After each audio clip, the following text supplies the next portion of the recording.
Well, hello. I want to talk to you today about a Kaweco. This is the Kaweco Skyliner Sport. What makes this special compared to the Kaweco Sport is basically that it has the silver trim and a lighter colored finish. It's not anything else, it's just a Sport. I wouldn't have even purchased this pen because it's just a Sport, except I really did want the double broad nib, which is in this pen, because I am quite impressed with that nib. So I'm just... Alright, so hope that fixed the problem. Let me just make my face bigger. Alright, so if you notice the sudden change there, it's because the light was across my lens and I was getting too much lens flare and other things that were not helpful to doing a review. So, hope that was not distracting. Anyway, so not really anything special. I just bought it because of the double broad nib. Now, I'll point out under the document camera, I did put the new Kaweco converter that's in it, the Piston Converter. I like that a lot better than I like the aerometric converter. The double broad nib, as you can already see from the writing sample, is pretty substantial. So don't expect flex with this or even a whole lot of line variation. I mean, there is a little line variation just because of the shape of the nib, but it's really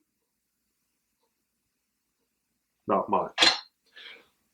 Alright, so that said, this is a nib that has no trouble writing. It doesn't skip, doesn't do anything else. It's very smooth. It's a very good nib, like the other Kaweco nibs I've used. This is a nice pen, but so is the regular Kaweco Sport. So like I said, I just bought it for the double broad nib. I actually took this and my regular Kaweco Sport to take notes at a meeting once, last summer actually, in June, so it's been that long that I've had this pen. I don't really see the point of this pen as a pocket pen, but it is fun. All right, let's get serious here. Smear test, lays down a lot of ink. Wetness and flow, it never has any trouble keeping up. There's no skipping with this pen. It doesn't start to fade after a page or two. It's nice. Reverse writing, kind of like a fine or maybe even an extra fine. Little scratchy.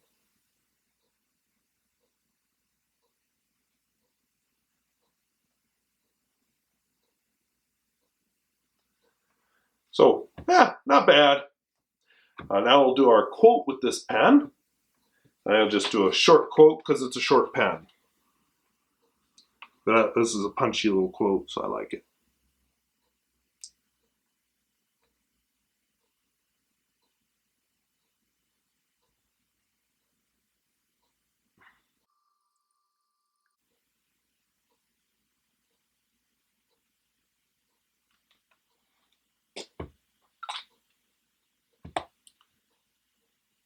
Sometimes I feel that way when I review fountain pens, and I see the lens flare is about to start again, but we'll get this done before the sun moves across the lens completely.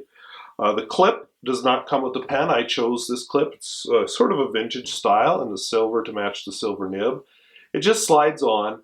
One of those things that's unique to Kaweco. Converter does not come with the pen either. You have to buy that separately. Again, that's a Kaweco thing. It is decently priced. It's reliable. It is a good pen. I just... why did I buy a double broad? Well, because I wanted to play with a double broad nib. And I do not own a double broad nib. So there you go. That's why I own this pen. So I hope that was useful. I should mention, if you do post it, it does become respectably sized. Let's put it up next to, I don't know, what did I review recently? Here's a Platinum 3776. I'm sorry, my Noodlers is not to hand. The one I was going to lay down here, I ended up mailing off to Ove Bjornsson and just realized that just now. So, yeah, we'll just do this. So what do you think? Decently sized. And I usually write with this pen unposted. So, hope that was useful. Hope that was interesting. And for more detailed measurements and such, please visit my blog, which is linked in the description below. I thank you for watching. We'll see you later.